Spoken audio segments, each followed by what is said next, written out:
एक और बड़ी खबर सूत्रों के हवाले से इस वक्त की बड़ी खबर। पाकिस्तान को पीएम मोदी का बड़ा संदेश, आतंकियों के खिलाफ ऑपरेशन रहेगा जारी, हम नहीं चाहते कोई मध्यस्थता करे, पाकिस्तान को पीओके लौटाना ही होगा। बड़ी खबर, आतंक के खिलाफ ऑपरेशन सिंदूर जारी रहेगा, पाकिस्तान आतंकियों को सौंपने पर बात करे, कश्मीर पर हमारी स्थिति बहुत स्पष्ट है। देश के प्रधानमंत्री के ये शब्द है, यानी कि अब ये कहीं ना कहीं पाकिस्तान के लिए एक आखिरी संदेश हो सकता है कि अगर पाकिस्तान अभी भी अपनी हरकतों से बाज ना आए, अगर पाकिस्तान अभी भी ये हरकतें करता रहे और आतंकियों को पनाह देता रहे,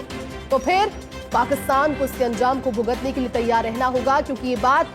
खुद देश के प्रधानमंत्री नरेंद्र मोदी एक संदेश के तौर पर, एक आखिरी संदेश के तौर पर पाकिस्तान के नाम जो उनका संदेश रहा है आतंकवाद के खिलाफ, उन्होंने साफ तौर पर स्पष्ट शब्दों में कहा कि आतंकियों के खिलाफ ऑपरेशन रुक नहीं रहा है। ये मत समझिए कि सीजफायर कर दिया है, युद्ध विराम है, लेकिन जब आप अपनी हरकतों से बाज नहीं आ रहे, आप बार बार वो कोशिश कर रहे हैं, आपके इंटेंशन साफ आपकी हरकतों से झलक रहे हैं,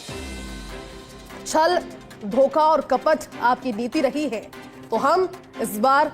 शुरुआत आपने की, लेकिन अंत इस कहानी का हम करेंगे और खुद अपने अंत की कहानी पाकिस्तान ने लिखी है। प्रधानमंत्री ने कहा कि हम नहीं चाहते कोई मध्यस्थता करे, किसी ने कोशिश अगर की है तो उसे अप्रिशिएट किया जाएगा, लेकिन पाकिस्तान को पीओके लौटाना ही होगा। आतंक के खिलाफ ऑपरेशन सिंदूर जारी रहेगा, क्योंकि सभी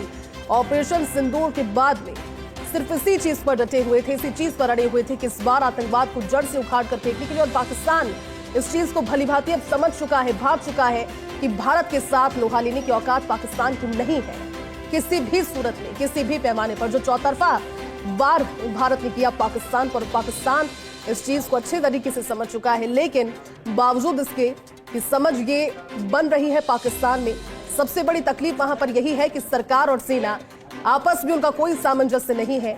सेना सरकार की नहीं सुनती, और कल भी इस तरह की एक तस्वीर सामने आई जब सीजफायर का उल्लंघन किया गया। बड़ी खबर इसी बीच डी के पहाड़ी से बड़ी खबर है। ऑपरेशन एंटीवायरस 2 के तहत थानाधिकारी योगेंद्र राजावत की बड़ी कार्रवाई, ऑनलाइन हथियार बेचने का झांसा देकर ठगी गैंग का खुलासा किया और 50 लाख की ठगी कर चुके ठग आवेश, रॉबिन और आमिर को दबोच लिया है।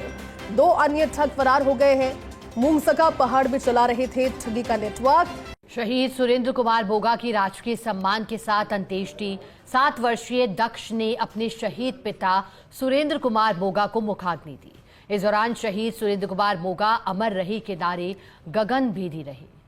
झुंझुनू के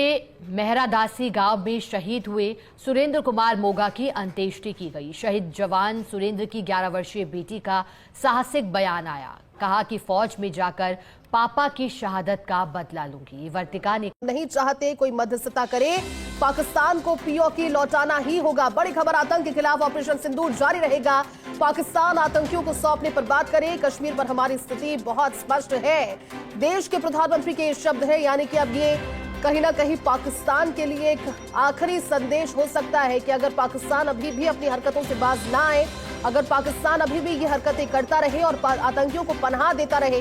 तो फिर पाकिस्तान को इसके अंजाम को भुगतने के लिए तैयार रहना होगा। क्योंकि ये बात खुद देश के प्रधानमंत्री नरेंद्र मोदी एक संदेश के तौर पर, एक आखिरी संदेश के तौर पर पाकिस्तान के नाम जो उनका संदेश रहा है आतंकवाद के खिलाफ, उन्होंने साफ तौर पर स्पष्ट शब्दों में कहा कि आतंकियों के खिलाफ ऑपरेशन रुक नहीं रहा है। ये मत समझिए कि सीजफायर कर दिया है, युद्ध विराम है, लेकिन जब आप अपनी हरकतों से बाज नहीं आ रहे, आप बार बार वो कोशिश कर रहे हैं, आपके इंटेंशन साफ आपकी हरकतों से झलक रहे हैं,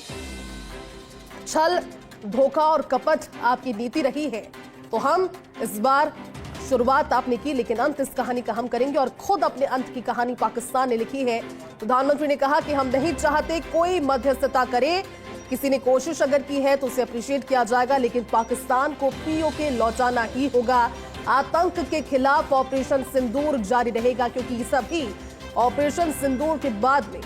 सिर्फ इसी चीज पर डटे हुए थे, इसी चीज पर अड़े हुए थे कि इस बार आतंकवाद को जड़ से उखाड़ कर फेंकने के लिए, और पाकिस्तान इस चीज को भली भांति अब समझ चुका है, भाग चुका है कि भारत के साथ लोहा लेने की औकात पाकिस्तान की नहीं है किसी भी सूरत में, किसी भी पैमाने पर। जो चौतरफा वार भारत ने किया पाकिस्तान पर, पाकिस्तान इस चीज को अच्छे तरीके से समझ चुका है, लेकिन बावजूद इसके कि समझ ये बन रही है पाकिस्तान में, सबसे बड़ी तकलीफ वहां पर यही है कि सरकार और सेना आपस में उनका कोई सामंजस्य नहीं है। सेना सरकार की नहीं सुनती, और कल भी इस तरह की एक तस्वीर सामने